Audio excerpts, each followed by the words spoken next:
Abre tua Bíblia em Gênesis, capítulo 12. A história de Abraão. Ora, disse o Senhor a Abraão: sai da tua terra, da tua parentela, da casa do teu pai, e vai para a terra que eu te mostrarei. É uma ordem, não é um convite. Sai e vai. De ti farei uma grande nação, te abençoarei e te engrandecerei o nome. Se tu uma bênção. Abençoarei os que te abençoarem, e amaldiçoarei os que te amaldiçoarem. Em ti serão benditas todas as famílias da terra. Partiu Abraão como lhe ordenara o Senhor. É uma ordem. É uma ordem. E Ló foi com ele, e tinha Abraão 75 anos quando saiu de Harã. Levou Abraão contigo a Saraí, sua mulher, e a Ló, filho de seu irmão, e todos os bens que havia adquirido, as pessoas que lhe acresceram em Harã, partiram para a terra de Canaã e lá chegaram. Vamos analisar um pouquinho esses 5 versículos. O Senhor fez um pacto com Abraão. Era Abrão ainda, era Abrão. Sai desse lugar, vai para uma terra que eu vou lhe mostrar. E é naquela terra que eu vou te abençoar. Eu não vou te abençoar aí onde você está. Eu não vou te abençoar em qualquer lugar. Não é em um lugar que você vai resolver ir. É no lugar que eu lhe ordeno que vá. É lá o lugar da bênção. Eu vou te fazer uma grande nação. Eu vou abençoar os que te abençoarem e vou amaldiçoar os que te amaldiçoarem. Quem amaldiçoa? Deus. Quem abençoa? Deus. Em ti serão benditas todas as famílias da terra. A descendência de Abraão vai gerar Davi. E Jesus vem da descendência de Davi, da tribo de Judá. As famílias da terra poderão ser todas benditas da descendência de Abraão. Jesus, judeu, da tribo de Davi. A ordem de Deus para Abraão é essa. Sai, vai e fica lá. Porque lá é o lugar que eu vou te abençoar. Eu vou fazer um parênteses aqui para você saber algo que talvez você não saiba. A nossa nação brasileira expulsou judeus dessa terra. E por muitos e muitos anos, os nossos jovens brasileiros foram limpar casa de judeu nos Estados Unidos. Porque os judeus que foram expulsos dessa terra, eles são os precursores da riqueza que tem nos Estados Unidos. A invasão holandesa que aconteceu em Recife, lá em Pernambuco, era de judeus. Os judeus que vieram, os holandeses que vieram, eram judeus. Eles fundaram a primeira sinagoga da América Latina, na cidade de Recife. Em Recife tem a Rua dos Judeus. Por que eles foram expulsos do Brasil? Porque eles não se renderam à maldita idolatria. Porque eles não se curvaram diante dos santos católicos. Porque mesmo não conhecendo Jesus ainda, eles têm um Deus. É Jeová. É o Deus Todo-Poderoso, é Yahvé. Não se renderam à idolatria. Os 10 mandamentos para eles: não farás para ti imagem de escultura, não as adorarás, não lhes darás culto. Eles aplicam nas suas vidas quando são judeus mesmo, quando são judeus que confiam em Deus. E foram expulsos dessa terra por causa da rejeição à idolatria. Saíram navios daqui, expulsos com os holandeses. Alguns navios naufragaram nos mares, outros foram assaltados por piratas caribenhos. Um navio chegou ao porto final. Nesse navio tinha 23 pessoas, entre homens, mulheres e crianças. Esse navio aportou, chegou num lugar, num porto, que deu o nome de Newark. Newark é Newark, é nova arca, nova aliança. E ali eles fundaram a riqueza dos Estados Unidos, porque eles foram recebidos naquela terra, acolhidos naquela terra. Deus abençoou aquela nação chamada Estados Unidos. Se você não acredita em mim, vai para a internet, procura uma reportagem da Isto É Dinheiro, que o título é De Recife a Manhattan, de Recife a Manhattan. Nessa reportagem mostra que Recife era no passado o que Manhattan é hoje. A riqueza da Bolsa de Valores, Wall Street, o comércio dos Estados Unidos, a riqueza dos Estados Unidos, a bênção dos Estados Unidos estava aqui nesta terra. E nós expulsamos esse povo daqui.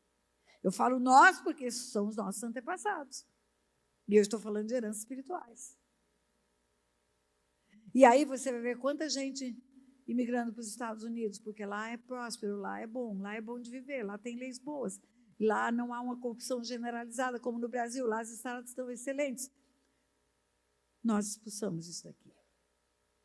Abençoarei os que te abençoarem e amaldiçoarei os que te amaldiçoarem.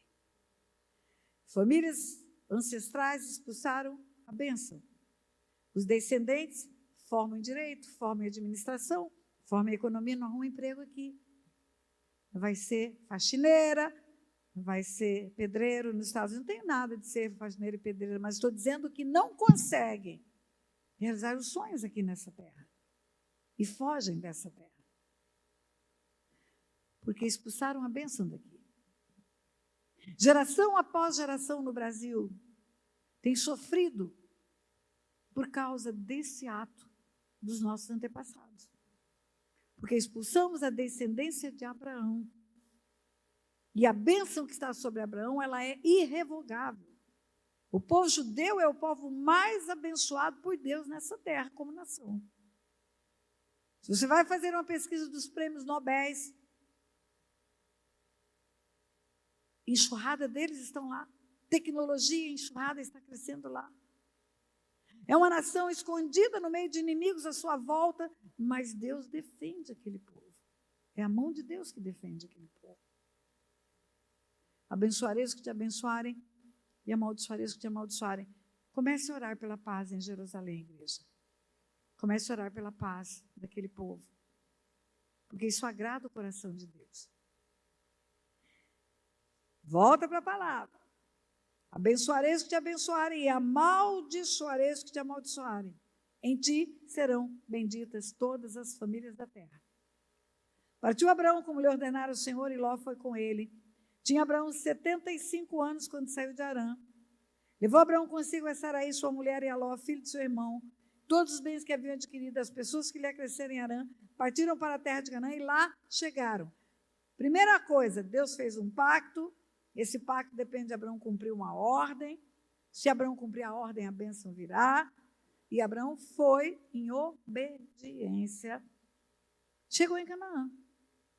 E lá chegaram. Abraão tinha bens. Todos os bens que havia adquirido.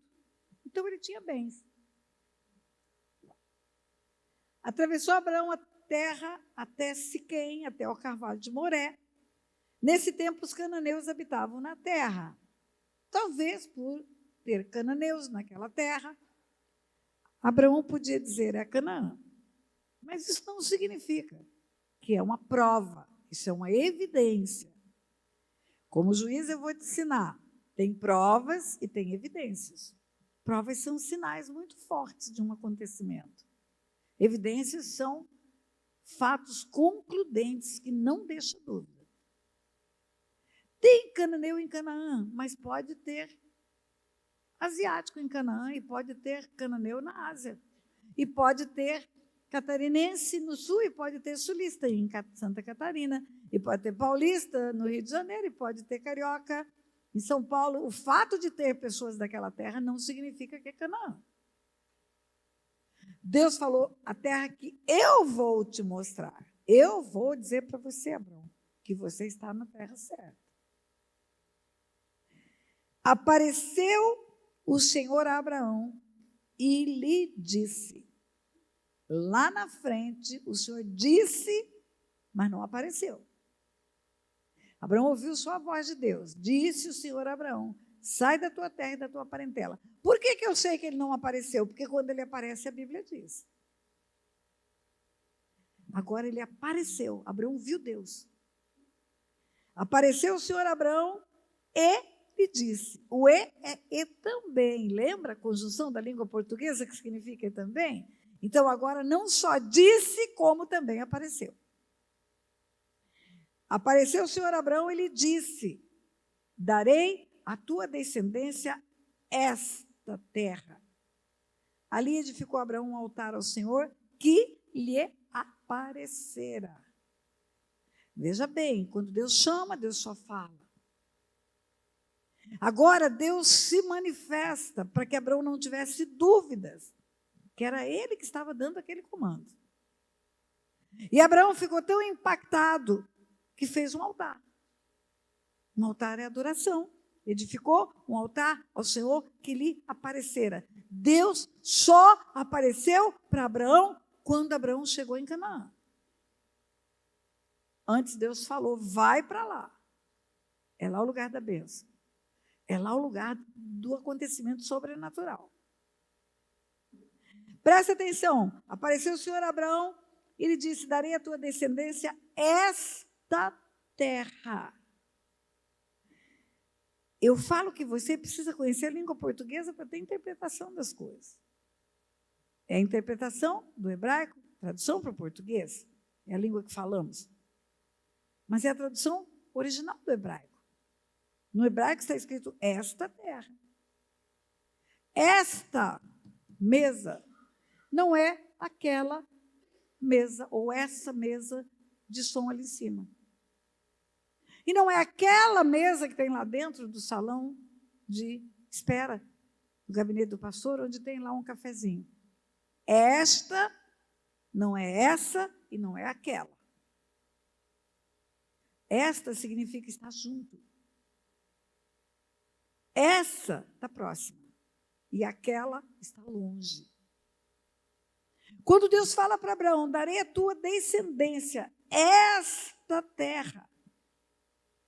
Ele está dizendo para Abraão: você chegou ao seu destino, é aí mesmo. O GPS. Ele não falou que ia mostrar para Abraão? Não deixou dúvidas.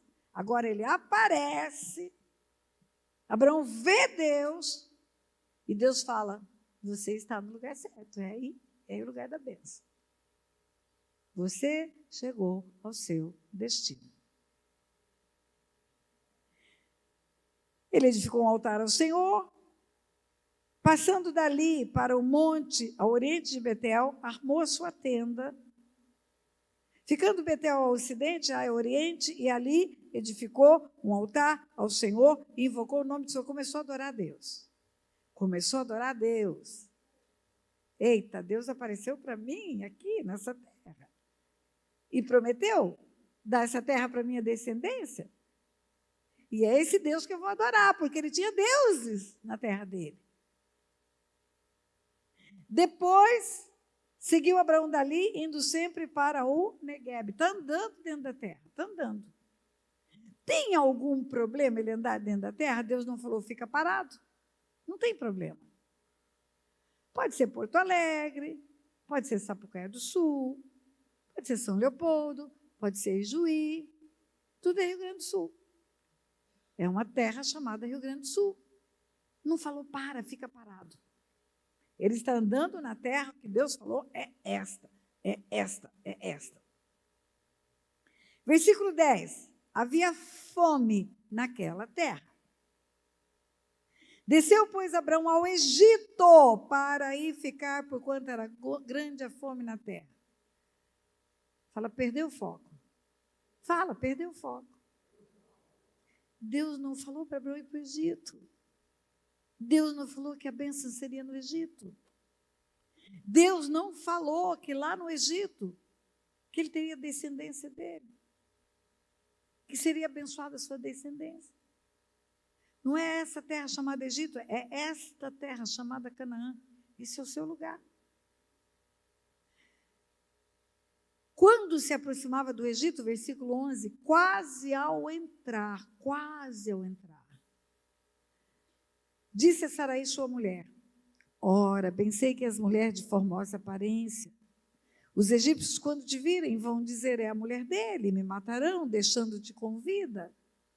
Dize, pois, que és minha irmã, para que me considerem por amor de ti e por tua causa me conservem a vida. Que conversa fiada é essa? Quando se aproximava do Egito, quase ao entrar. Por que está escrito quase ao entrar? O que Deus quer ensinar para mim e para você? Ele está no lugar da bênção, ele está no lugar onde ele viu Deus, ele está no lugar onde ele edificou 2 altares já. Ele está no lugar onde Deus falou: esse é o seu destino.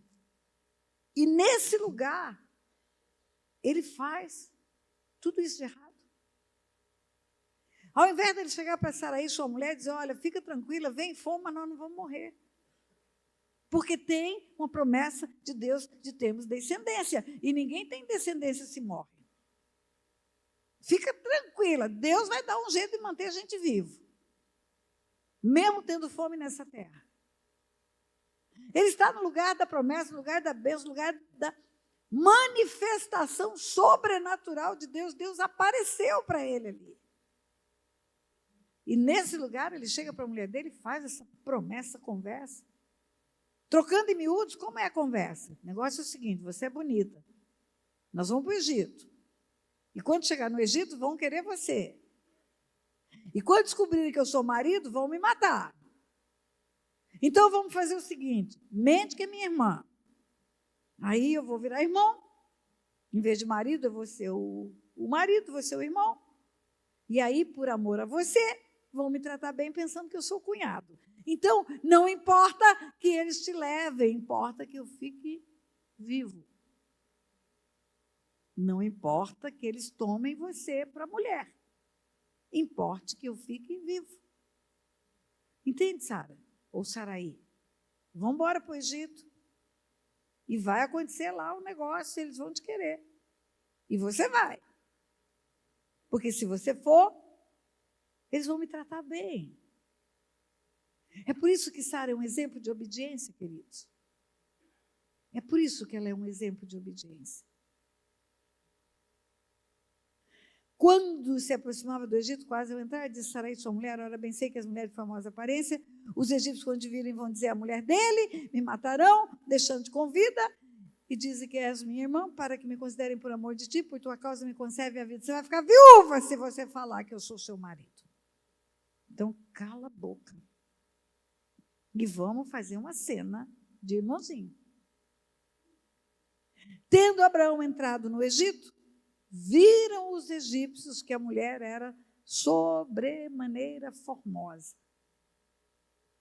A Bíblia não tem letra inútil nem palavra desnecessária. Nós temos muitos livros.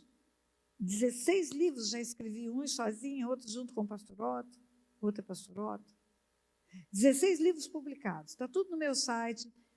Se você quiser adquirir, está lá, pastoraTâniaTeresa.com, tem uma livraria virtual. Tem tudo. Tudo que é livro de libertação. Manual do Libertador ensina você a atender pessoas. Apostilas de estudo, livro de autoridade espiritual, livro sobre paternidade, está tudo lá. 16 livros, está escrevendo mais 2 agora. O homem, quando ele escreve, ele enfeita a escrita. Ele coloca adjetivos, ele coloca palavras para chamar atenção, um sentido figurado para chamar atenção. Deus não. Quando Deus fala, é literal aquilo que ele quer falar. Sobremaneira. Formosa significa que é mais do que formosa. Não é só formosa, sabe? Não é só bonitinha. Não era só uma coroa bonita. Sara era linda. Sobremaneira formosa. Viram-ne os príncipes de Faraó. Tendo Abraão entrado no Egito, viram os egípcios que a mulher era sobremaneira formosa. Viram-ne os príncipes de Faraó, gabaram-na junto dele, e a mulher foi levada para a casa de Faraó. Gabaram-na junto dele, elogiaram ela. Os príncipes de Faraó devem ter ido para ver a caravana que chegou, a caravana de hebreus, entrou no Egito, é um povo numeroso, era um povo muito numeroso, então vamos ver lá o que tem nesse povo aí, quem é, quem são. Chega lá, são apenas homens que estão entrando numa terra, fugindo da fome de Canaã, e no meio daquele povo tem um mulherão. Viram os príncipes de Faraó, gabaram-na junto dele, elogiaram-na. Devem ter chegado para Faraó e falado: ó, lá no meio desse povo tem um mulherão, tem um avião lá. Tem um mulherão, uma mulher bonita, cabelão preto, quadril largo, seios fartos, mulher grande. Devem ter feito elogios diversos. E impressionaram o Faraó. Viram os príncipes de Faraó, gabaram-na junto dele, e a mulher foi levada para a casa de Faraó. O Faraó falou: traz para mim. O Faraó pode ter harém, mais uma, não tem problema. O Faraó podia ter muitas mulheres. Foi levada para a casa de Faraó. E este Faraó, por causa dela, por causa de Saraí, tratou bem a Abraão, o qual veio a ter ovelhas, bois, jumentos, escravos, escravas, jumentas e camelos. Quando ele chega no Egito, ele tinha bens, porque quando ele saiu da terra dele, está escrito no versículo 5, os bens que havia adquirido. Tinha bens. Se você tem uma casa, tem um carro, tem uma chacrinha, você tem bens. Mas quando ele saiu do Egito, no capítulo 13, olha o que está escrito: saiu, pois, Abraão do Egito para o Neguebe, ele e sua mulher, e tudo que tinha, e Ló com ele, e era Abraão muito rico. Ter bens é uma coisa, ser muito rico é outra coisa. Quase todo mundo tem bens, mas todo mundo aqui é muito rico? Não. A Bíblia não tem letra inútil nem palavra desnecessária. Não está escrito que Abraão ficou rico, está escrito que ele ficou muito rico. Muito rico. Volta para o versículo 16. Por causa dela tratou bem Abraão, a qual veio a ter ovelhas, bois, jumentos, escravos, escravas, jumentas e camelos, um grande rebanho. Você deve conhecer a pecuária. Deve ter pecuaristas aqui nesse meio. Quanto tempo você acha que demora para ter um grande rebanho? Num tempo que não tem inseminação artificial. Que é um animal acasalando com outro animal para gerar uma cria. E depois essa cria crescendo, e aí outro animal acasala com outro animal para ter uma cria, essa cria crescendo. Eu já conversei com vários pecuaristas, diz que pelo menos 10 anos para ficar muito rico. Muito rico. Quanto tempo durou essa história? Quanto tempo durou a fome em Canaã? Os historiadores da cronologia bíblica divergem. Uns dizem que durou 2 anos, outros dizem que durou 4 anos, alguns dizem que durou 6 anos, e tem uns que dizem que durou 12 anos. Quanto tempo Abraão ficou no Egito enriquecendo? Até porque não é a fome de Canaã que mantinha Abraão no Egito. Era o fato de estar ficando muito rico. Ele não estava preocupado se acabou a fome em Canaã ou não. Ele foi ficando. Ele foi ficando. E o seu rebanho crescendo. E o seu rebanho crescendo. E aonde estava a sua mulher? Na casa de Faraó. Queridos, a Bíblia não traz minúcias, detalhes, mas a Bíblia não impede que você imagine, não. Imagine anos e anos e anos aquela mulher vivendo com Faraó, como uma das mulheres de Faraó, e o cunhado, que não é cunhado, na verdade é o marido dela, e o cunhado vindo visitar, porque irmão e pai podiam entrar nas casas de Faraó, os maridos não. Os homens que tinham famílias, não, mas irmão e pai é parente, parente pode visitar. Quantos banquetes Faraó fez e convidou Abraão? Abrão ainda. Quantas vezes Abraão sentou na sala do banquete de Faraó e viu Sara, sua mulher ali, Saraí, sua mulher? Quantas vezes ela olhou para ele com o olho comprido, pedindo, por favor, termina com isso. Você já está rico? Vamos embora. Não sei, mas eu imagino. Este, por causa dela, tratou bem Abraão. É o cunhado, vamos cuidar do cunhado. Essa mulher linda é minha mulher e o irmão dela é o meu cunhado. E nós vamos cuidar do cunhado. Versículo 17. Porém, o Senhor puniu Faraó com grandes pragas e a sua casa. Puniu Faraó e a sua casa com grandes pragas, por causa de Sarai, mulher de Abraão. O Senhor puniu Faraó e a sua casa com grandes pragas. Casa, na Bíblia, ora é prédio, ora é corpo, templo do Espírito Santo, e ora é família. Família. Então, eu creio que aqui puniu o Senhor Faraó e a sua família, suas mulheres e seus filhos, com doenças, grandes pragas. Covid. Não está escrito que Deus puniu o Egito, não é isso. Deus puniu o Faraó e a sua família. Deus tocou na família de Faraó com grandes pragas, doenças. E Faraó certamente tem os seus videntes, tem os seus feiticeiros, e deve ter chamado os feiticeiros para bater tambor, para perguntar o que está acontecendo na minha casa, por que meus filhos estão adoecendo, por que as minhas mulheres estão adoecendo, qual é a causa disso? E os feiticeiros bateram tambor, entraram no mundo espiritual, falaram com seus demônios e voltaram para Faraó. Eu creio, e disseram, é porque o Deus dos hebreus está fazendo isso. É o Deus deles. É o Deus deles que está punindo a sua casa. É o Deus deles que está dando praga para os seus filhos. Sabe por quê? Porque essa mulher que está na cama com você é mulher daquele moço que não é o irmão dela. Ele é o marido. Chamou, pois, Faraó a Abraão e lhe disse: o que é isso que me fizeste? Por que não me disseste que era ela tua mulher? E me disseste ser tua irmã. Por isso eu a tomei para ser minha mulher. Agora, pois, eis a tua mulher, toma e vai-te.